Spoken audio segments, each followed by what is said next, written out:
Voilà, on va assister à son arrivée en direct. Fatigué, épuisé.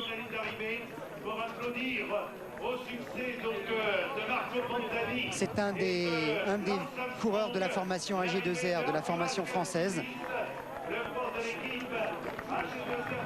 Voilà, qui franchit juste la ligne à une minute. À une minute de... C'est Arturo Caspoutis. C'est sans doute l'un des derniers à arriver aujourd'hui ici. Avec, je vais regarder sur les petites fiches de tous ceux qui ont abandonné aujourd'hui. Blautzun a abandonné, Tom Stills, le grand sprinter belge, a abandonné, Bortolami, Macrae a abandonné, Cassani a abandonné et Kirzipou aussi a abandonné. Caspoutis, lui, par bonheur, vient de passer la ligne. La voiture baleine n'est toujours pas passée sur cette ligne, donc ça veut dire qu'il reste encore des coureurs derrière. Bernard Thévenet. Merci d'être avec nous, Bernard. Vous avez fait tout à l'heure tous les commentaires de cette montée. Vous avez gagné, on l'a répété. Bernard, il y a quand même une chose qui est assez étonnante. C'est ce qui s'est passé entre Armstrong et Pantani. On va essayer, pour tous ceux qui ne connaissent pas bien les arcanes du vélo, d'expliquer un peu ce qui s'est passé. Pourquoi est-ce qu'Armstrong a laissé gagner Pantani? Je pense parce que Armstrong a beaucoup de respect pour Pantani. Peut-être aussi parce que... Moi, je ne l'aurais pas fait. Hein. Ça, de toute façon, ça c'est sûr que toi, tu ne l'aurais pas fait. Hein. Ça, faut en être certain. D'ailleurs, je me rappelle quand j'ai gagné, tu me courais après et j'ai dû me dépêcher pour arriver. Sinon, tu m'aurais bien battu. Non, je pense parce que Armstrong veut se faire aussi des amis dans le peloton. Et parce qu'il a un certain respect pour Pantani. Je pense qu'il a été marqué par l'histoire, Pantani. Surtout par l'homme, pas tellement par le coureur, mais par l'homme. Pantani a eu... Le Tour d'Italie l'année dernière, il a fait beaucoup d'efforts depuis quelques temps pour en sortir et je pense qu'Armstrong a voulu lui rendre hommage en quelque sorte au courage de Pantani en lui, on peut dire le mot, en lui offrant cette victoire. Eddy Merckx, bonjour, merci d'être avec nous. Merci Eddy. Oui, le cadeau d'Armstrong à Pantani, qu'est-ce que vous en pensez? Ben non, je pense que Armstrong court surtout la victoire finale. Et bon, Pantani n'est pas un adversaire direct ici. Alors comme Pantani est quand même un beau grimpeur, et bon, je pense que c'est pour ça qu'il a laissé gagner Pantani. S'il avait été plus près au classement, je ne pense pas qu'il aurait laissé gagner. Choquant ou pas choquant? Ou dans les mœurs du vélo, on peut très bien l'accepter? Ben vous savez, moi, c'est pas, moi je sais pas si je l'aurais fait. Je dis sincèrement. Non. Sincèrement, gagner au Ventoux avec le maillot jaune sous les épaules, c'est quand même quelque chose de spécial. Et bon, surtout après, il ne faut pas oublier que aussi bien Pantani ont critiqué un petit peu la victoire d'Armstrong l'année passée. Mais enfin, c'est d'autant plus beau pour lui. Et c'est peut-être possible qu'il a besoin des alliés dans les prochains jours. Mais enfin, je ne pense pas qu'il avait besoin de ça parce qu'il est tellement fort. Enfin, c'est tout à son honneur. Merci beaucoup. Pierre-Henri Brandet, vous êtes en direct avec nous et vous avez, je crois, Nazon près de vous, c'est ça, Pierre? Didier Rousse, Damien Nazon et Franck Bouillet qui ont eu la gentillesse de s'arrêter. Je veux juste un mot sur les conditions parce que c'est pas très facile. Le Mont Ventoux, il n'y a pas beaucoup de place et pour caser toutes les équipes techniques, c'est pas très simple. On a quand même Didier Rousse qui est à nos côtés. On ira voir Damien et Franck juste après. Didier, un petit mot sur justement ce Ventoux, cette montée mythique, cette ascension mythique. C'est clair que c'est une ascension mythique et il s'est encore passé des choses aujourd'hui puisque je pense que le général a bougé un petit peu. C'est sûr que c'est une montée qu'il faut gérer. En plus, avec le vent qu'il y avait aujourd'hui, ça pas... il y a eu des chutes. C'était géré. Et ensuite, finir par tout avec les rafales. Oui, très bien. Sur juste cette étape, comment est-ce que vous l'avez vécu avec tout le public qui pouvait y avoir Et moi je l'ai vécu relativement bien, sauf une petite chute au départ. Et après j'ai fait la montée à ma main. Demain il y a le 14 juillet, c'est une étape qui me convient un peu mieux et on verra demain. Je pense que ça sera joli. Un petit mot de Damien Nazon. Damien, justement, vos impressions aussi sur ce Ventoux. Difficile, content d'être dans... Alors on va se déplacer. Je ne sais pas si vous continuez à m'entendre, Gérard. Gérard, je pense qu'on m'entend et c'est vrai que c'est simple. Là, ça doit aller mieux au niveau du son. Oui, Damien, sur ce monde massé sur le bord de la route, ça devait être quand même phénoménal.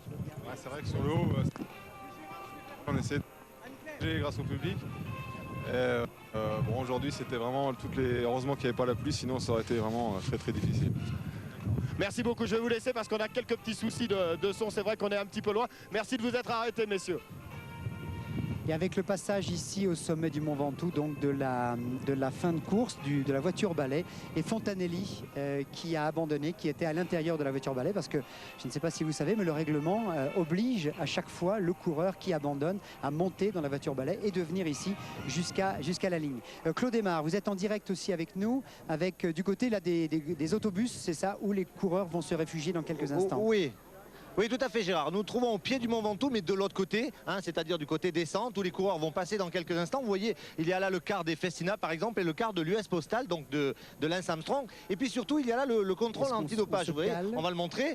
Voilà, le petit mobil-homme du contrôle antidopage, où doivent passer certains coureurs, notamment le vainqueur de l'étape, c'est-à-dire Marco Pantani, le leader du classement général, c'est-à-dire Armstrong, et puis 2 coureurs qui vont être contrôlés, Thierry Marichal de l'équipe Lotto et Bobby Julich de la formation Crédit Agricole. Là, ce sont 2 remplaçants, c'est-à-dire que si par exemple, Bobby Julich ou Thierry Marichal avaient gagné l'étape, eh bien, il aurait été remplacé par Crepaldi au Boven, le Hollandais de la formation Farmfrit. Voilà, donc nous attendons ces coureurs, ils vont arriver. Pour l'instant, aucun coureur n'est encore passé. Ils vont redescendre avec les directeurs sportifs qui sont là-haut, avec les soigneurs également en voiture. À mon avis, il n'y en a pas beaucoup qui vont descendre en vélo. Donc on attend là et dès qu'ils arrivent, eh bien, Gérard, on fera des interviews. Ok Claude, on est toujours tout en haut au sommet donc, du Mont Ventoux, 1909 mètres. Avant de revenir sur la course, parce qu'ils sont un petit peu frigorifiés, qui sont en train de bavarder, je vais aller voir 2 ministres qui ont fait la course aujourd'hui, dans les voitures par bonheur, parce qu'il faisait très froid. Elisabeth Guigou, bonjour, ministre de la Justice, vous avez suivi toute l'étape? Oui, toute l'étape, et je ne regrette pas une seconde des 4 heures qu'on a passées là. C'était prodigieux. Alors j'avais entendu beaucoup parler, évidemment. C'est la première fois pour moi et je voulais que ce soit le Ventoux, parce que le Ventoux, pour moi qui suis vauclusienne, vous voyez, c'est spécial quoi. Puis c'est spécial pour tout le monde, je crois. La question que j'ai posée au Premier ministre avant-hier, il faisait du vélo, il en a fait beaucoup, vous en faites aussi? Oui, j'en fais enfin doucement, hein, mais surtout le Tour de France, je me souviens quand on était enfant, on partait avec mes parents du Maroc. Et on traversait l'Espagne. Et le moment où, avant la frontière, on arrivait à attraper la radio, le Tour de France, ça c'était formidable, à la fin des années 50-60, quoi. Donc on a suivi tout ça. C'est une épopée, c'est une joie populaire aussi. Hein. Cette foule qu'il y avait, ces gens étaient heureux, quoi. Tout le monde est heureux, là.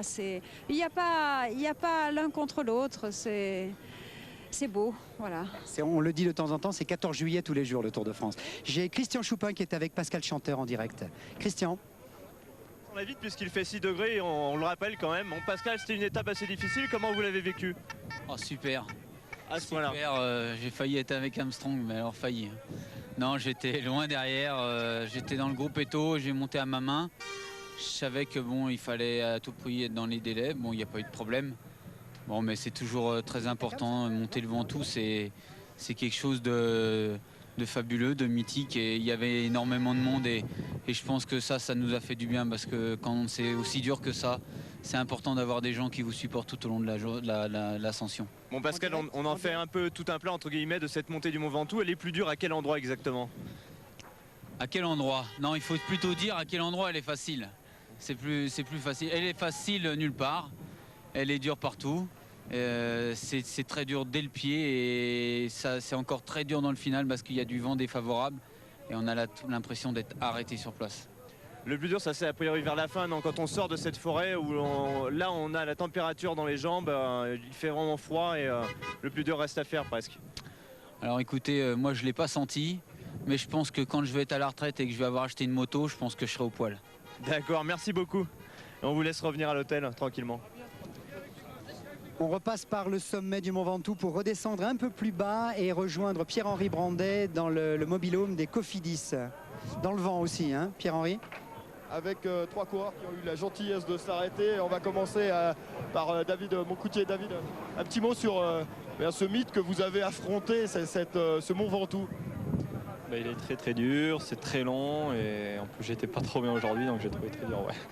Très lent à faire, surtout il y avait beaucoup de vent et puis en plus il faisait assez froid quand même.